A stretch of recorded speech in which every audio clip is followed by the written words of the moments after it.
Este é o canal do Brito e nós vamos estar comentando agora sobre esta notícia dita pelo presidente Lula.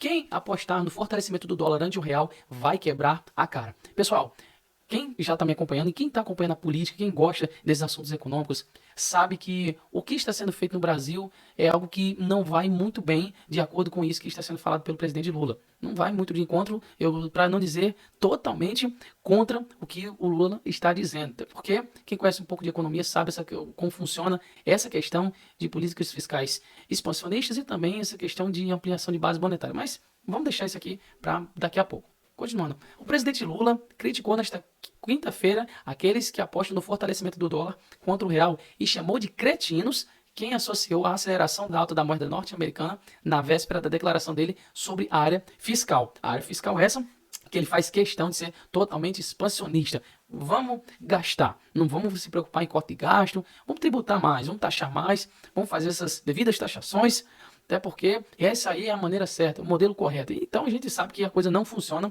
muito bem desse jeito. Eu queria trazer uma imagem bem simples aqui para você que talvez não entenda muito sobre essa questão de equilíbrio de mercado. Tá, vamos lá. Aqui o gráfico ele vai estar mostrando sobre o equilíbrio de mercado. O que é esse equilíbrio?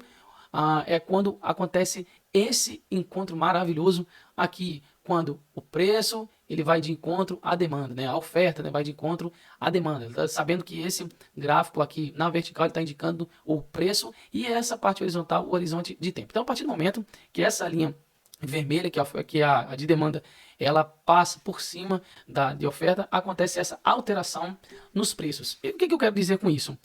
Quando a gente tem uma evasão muito grande de dólares, né? Tá saindo muito dólar aqui do Brasil, consequentemente o dólar passa a ficar mais escasso. E se está mais escasso, consequentemente, ele vem ficar também mais caro. Ele vem estar subindo ante a nossa moeda, o nosso fraquíssimo real, que tem fracassado miseravelmente nos últimos 30 anos, por questões exatamente como a que o Lula está fazendo menção de se orgulhar de políticas expansionistas. Claro que houve esse problema também da pandemia, muita coisa aconteceu, mas isso aí é um problema que vem se persistindo há muito tempo. E quando eu digo muito tempo, não começou somente no Lula. Mas também vale lembrar que, mesmo não tendo sido ocasionado por você, a sua função como gestor, como líder de uma nação, é tentar contornar isso da melhor forma possível, o que, claro, obviamente, não é do interesse do presidente Lula, tá? Quem apostar no fortalecimento do dólar ante-real vai quebrar a cara, segundo as palavras do próprio presidente. Então, o que é quebrar a cara para ele nesse sentido? Seria, por exemplo, achar que, mesmo com essa política fiscal expansionista, desses gastos exacerbados, não havendo corte algum, quer dizer que o dólar ele não tem a menor possibilidade de ficar forte frente ao real? A gente sabe, dando uma olhadinha rápida naquele gráfico ali, que isso, obviamente, não é possível. Claro que o real vai se desvalorizar, porque é o destino de toda moeda fiduciária, seja o dólar, seja o real, o euro, toda moeda fiduciária tem o destino de se desvalorizar com o passar do tempo. Por quê? Por vários motivos. Um deles, obviamente, é a ampliação da base monetária, política monetária, e também essa questão de política fiscal, quando ela não está diretamente alinhada com os principais motores da economia. A gente sabe que o tripé macroeconômico com essas histórias vai para o espaço. Esse tripé simplesmente deixa de ser sequer mencionado nos temas atuais no que diz respeito à economia, de tão terrível que anda esse tipo de gestão. E também porque muitas pessoas ainda têm essa ideia milagrosa, né, que faz uma coisinha aqui e acontece uma alteração e é só uma fala e tal. Quem é líder de uma nação, pessoal, principalmente no caso do Lula, e não importa, qualquer líder de uma nação, tem um poder muito grande quando abre a boca para poder falar. E quando abre essa boca para poder falar bobagens, aí nós vemos esse tipo de resultado aqui. A gente está lendo essa reportagem, mas também vale lembrar de outra coisa também. Ó. Deixa eu colocar aqui.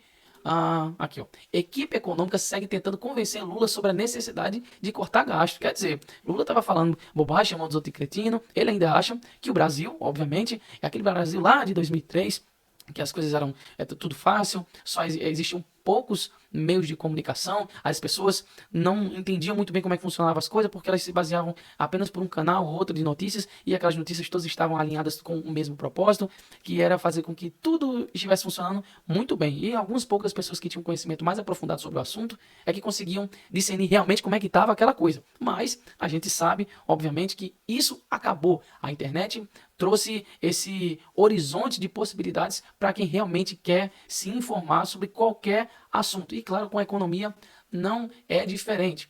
Ele disse aqui também que são cretinos, né? Não perceberam que o dólar tinha subido 15 minutos antes de eu dar a entrevista. Obviamente porque já se esperava que houvesse uma evasão de dólares. Principalmente porque desde o início, né, sempre foi assim, o Lula nunca concordou com essas oscilações de mercado. Quando, nas palavras dele mesmo, achava que então o mercado ele é contra o Brasil, sendo que o mercado financeiro ele é o termômetro econômico do nosso país, de qualquer país que tenha bolsa de valores. Então, se a bolsa anda mal, se a bolsa, os índices andam mal, os indexadores, então aquilo ali vai estar indicando algo negativo dentro da economia. Muita gente ainda não entende muito como é que funciona essa questão de IPCA, oscilações no dólar, inflação de modo geral, bolsas, enfim. Então, se aproveitam de má fé, de forma covarde, inescrupulosa, para poder se promover com essa desgraça que é uma maneira desordenada de estar gastando dinheiro à torta e à direita e nada de corte de gasto. O negócio é taxar. Vamos aumentar o imposto no contribuinte. A gente sabe quem acaba pagando essa conta no final.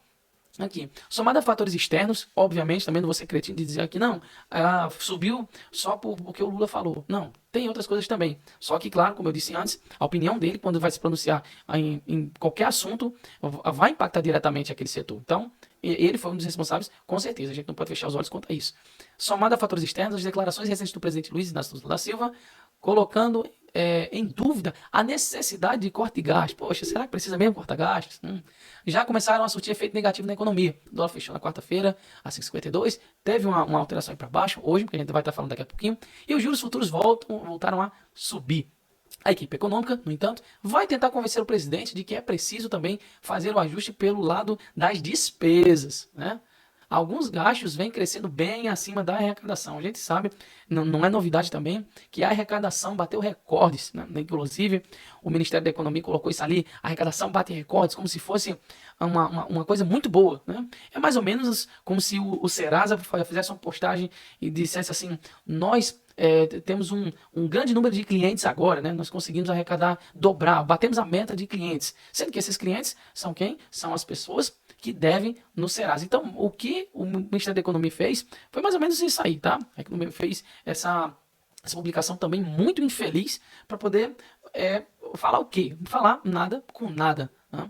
Então, há uma preocupação da equipe econômica com esses gastos. Equipe econômica dele, tá? Dele. Não é outra equipe econômica, não. É a dele, que tá vendo que os gastos estão só um pouquinho. Aí precisa só dar uma ajustada, né?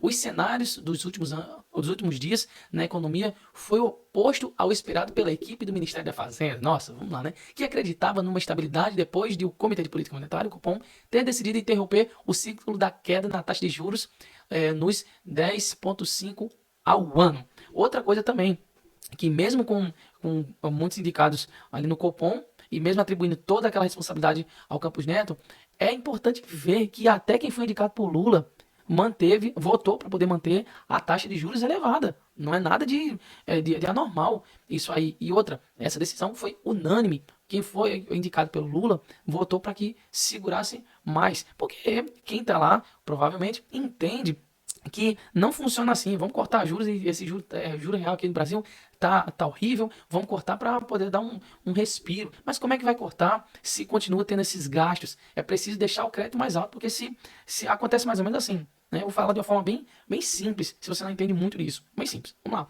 Você está diminuindo a Selic, você diminuiu, cortou ali, tá uma maravilha. Então, fica mais fácil você contrair financiamentos, contrair empréstimos, pegar crédito de qualquer forma que seja. Então, os juros eles são menores. Então, o que é o juro? É o preço do dinheiro, o preço que você paga para poder adquirir aquela quantidade de dinheiro. Então, diminuiu aquilo ali, então vai haver o que? Mais gente pegando empréstimo, mais gente contraindo crédito para poder fazer coisas diversas. Qual o problema que tem isso aí?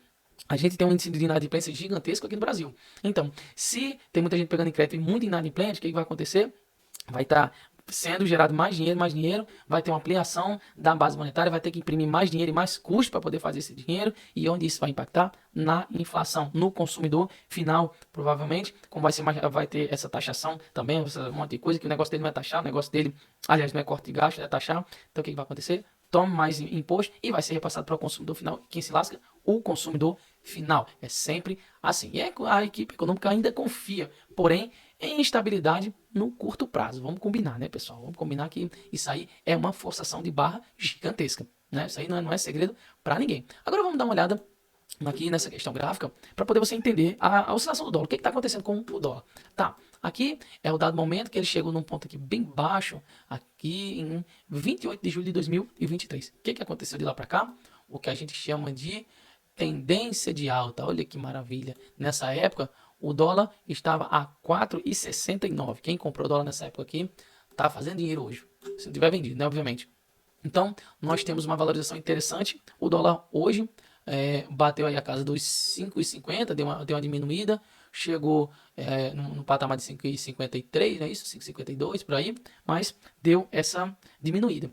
Qual foi o aumento mais expressivo dos últimos dias? Se a gente colocar aqui, por esse momento aqui, vamos botar aqui no dia 20 de maio, tá? Vamos botar um horizonte de um mês. Então a gente chegou a ter um aumento do dólar de quase 10%, pessoal, quase 10%. Então, não dá para a gente fechar os olhos quanto a isso e dizer que não está acontecendo nada, dizer que isso aí é algo fictício. Então, se você quer continuar se mantendo informado, se você gosta da minha leitura de mercado, de como eu abordo as coisas, considere estar se inscrevendo nesse canal, curtindo nosso vídeo, mandando para alguém que queira se informar também.